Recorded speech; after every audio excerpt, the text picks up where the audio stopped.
America పౌరసత్వం ఒకప్పుడు అదో పెద్ద కల, కాని ఇప్పుడు దానికొక ధర పెట్టేస్తున్నారా? రీసెంట్గా అమెరికాలో అనౌన్స్ చేసిన ఒక కొత్త ఇమ్మిగ్రేషన్ ప్రోగ్రాం సరిగ్గా ఇదే డౌట్ని రేజ్ చేస్తోంది. దీన్నే ట్రంప్ గోల్డ్ కార్డ్ అంటున్నారు. ఇదిప్పుడు ప్రపంచవ్యాప్తంగా టాలెంటెడ్ పీపుల్ దృష్టిని బాగా లాగేస్తోంది. అసలేంటిది? ఎందుకు దీని గురించి ఇంతలా మాట్లాడుకుంటున్నారు? పదండి చూద్దాం. ఈ కొత్త పాలసీ వెనుకున్న అసలు ప్రాబ్లమేంటో అర్థం చేసుకోవాలంటే డొనాల్డ్ ట్రంప్ చెప్పిన ఈ మాటలు వినండి.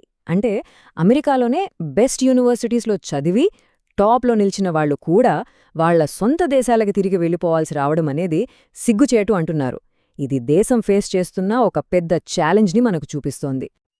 ఆ సమస్యే ఈ బ్రెయిన్ డ్రెయిన్. అంటే ఏంటంటే అమెరికా తన సొంత డబ్బు, తన ఇన్స్టిట్యూషన్స్తో తయారు చేసిన టాప్ టాలెంట్ని తానే కోల్పోతోందన్నమాట.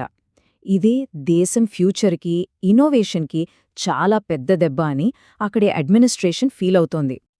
సరే, మరి ఈ బ్రెయిన్ డ్రెయిన్ని ఆపడానికి ఏం చేస్తున్నారు? దానికోసమే ఒక డైరెక్ట్, ఇంకా చెప్పాలంటే ఒక కాంట్రవర్షియల్ సొల్యూషన్ని ముందుకు తీసుకొచ్చారు. అదే ఈ గోల్డ్ కార్డ్. ఇది జస్ట్ ఒక వీసా మాత్రమే కాదు, ఇది ఒక కొత్త సిస్టమ్కి స్టార్టింగ్ పాయింట్ అంటున్నారు. అయితే అసలు ఈ గోల్డ్ కార్డ్ అంటే ఏంటి? సింపుల్గా చెప్పాలంటే ఇది అమెరికన్ డ్రీమ్కి ఒక ఎక్స్ప్రెస్ హైవే లాంటిది.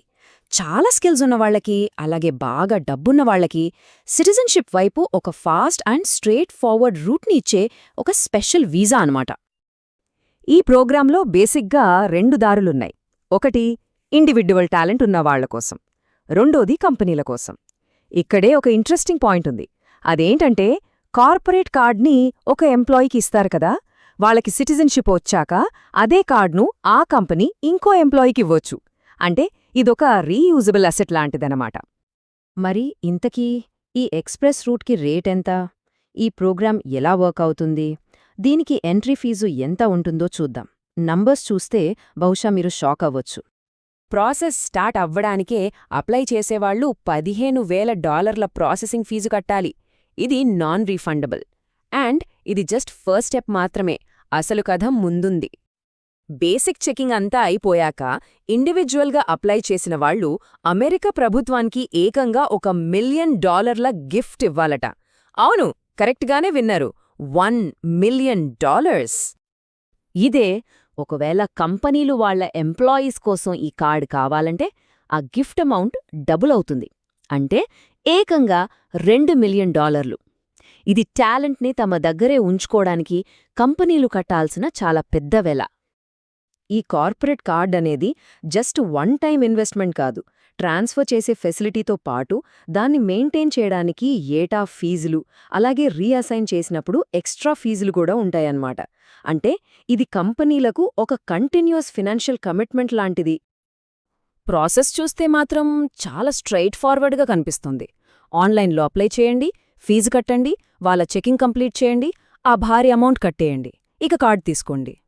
కాంప్లికేటెడ్గా ఉండే ఇమిగ్రేషన్ సిస్టంలో ఇది చాలా సింపుల్ రూట్లా అనిపిస్తుంది కదూ.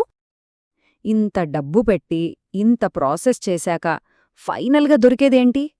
5 ఏళ్లపాటు దేశంలో ఉండి వాళ్ల రూల్స్ ప్రకారం మంచిగా నడుచుకుంటే ఈ గోల్డ్ కార్డున్నవాళ్లు అమెరికా సిటిజన్షిప్కి అర్హులవుతారు. ఇదే ఈ మొత్తం ప్రోగ్రాం యొక్క అల్టిమేట్ ప్రామిస్. అయితే ఇంత భారీగా డబ్బు తీసుకుని మరీ సిటిజన్షిప్కి దారి చూపిస్తున్న ఈ సిస్టమ్ని అక్కడి ప్రభుత్వం ఎలా సమర్థించుకుంటోంది? వాళ్ల వాదనేంటో ఇప్పుడు చూద్దాం. గవర్నమెంట్ చెప్పేదేంటంటే ఇది కేవలం డబ్బు కోసం కాదట, ఇది అమెరికన్ కంపెనీలకి ఒక క్లారిటీ ఇవ్వటానికి, వరల్డ్లోని బెస్ట్ టాలెంట్ని దేశంలోనే ఉంచుకోవటానికి, అంతేకాదు అదే టైంలో గవర్నమెంట్కి $బిలియన్ల ఫండ్స్ రేజ్ చేయటానికి కూడా. వాళ్ల దృష్టిలో ఇది అందరికీ లాభం చేకూర్చే ఒక విన్ విన్ విన్ సిచ్యువేషన్ అన్నమాట. ఈ ప్రోగ్రాం అసలు ఇంటెన్షన్ ఏంటో ఈ మాటలు క్లియర్గా చెప్తున్నాయి. గొప్పవాళ్లు మాత్రమే దేశంలోకి రావాలి, ఇది అమెరికాకి దొరుకుతున్న ఒక గిఫ్ట్ అని అంటున్నారు. అంటే దీన్ని వాళ్ళొక ఇమిగ్రేషన్ పాలసీలా కాకుండా దేశానికొస్తున్న ఒక ఇన్వెస్ట్మెంట్లా చూస్తున్నారన్నమాట. ఇప్పుడున్న గ్రీన్ కార్డ్ సిస్టంతో ఈ గోల్డ్ కార్డ్ని పోలుస్తూ గవర్నమెంట్ వాళ్లు చాలా గట్టిగా మాట్లాడుతున్నారు. వాళ్ళు ఏమంటున్నారంటే గ్రీన్ కార్డ్ తెచ్చుకోవటం అనేది ఇంపాసిబుల్, అదొక మేజ్ లాంటిది అని అంటున్నారు. దానికి బదులుగా ఈ గోల్డ్ కార్డ్ చాలా బెటర్, ఇంకా చాలా పవర్ఫుల్ అని వాదిస్తున్నారు. పాత కాంప్లెక్స్ సిస్టమ్కి ఇదొక ఆల్టర్నేటివ్ అని వాళ్ళ ఉద్దేశం. సరే, ఇదంతా చూశాక మనకొచ్చే ప్రశ్నేంటి? ఇది టాలెంట్ని అట్రాక్ట్ చేయడానికి ఒక ఇన్నోవేటివ్ ఐడియానా? లేకపోతే అమెరికన్ వాల్యూస్నే మార్చేసే ఒక కొత్త పాలసీనా? దీని అసలు మీనింగ్ ఏంటి? చివరిగా మన ముందు ఒకే ఒక ప్రశ్న మిగులుతుంది. ఈ గోల్డ్ కార్డ్ అనేది బ్రెయిన్ డ్రెయిన్ని ఆపటానికి ఒక స్మార్ట్ టూలా, లేక అమెరికన్ సిటిజన్షిప్కు పెట్టిన ఒక కొత్త ప్రైస్ ట్యాగా? ఇది టాలెంట్కి దొరుకుతున్న రివార్డా, లేక వెల్త్కి పడుతున్న పట్టాభిషేకమా? ఈ ప్రశ్నకు దొరికే సమాధానం బహుశా ఫ్యూచర్లో అమెరికా తనను తాను ఎలా చూసుకుంటుందో డిసైడ్ చేయొచ్చు.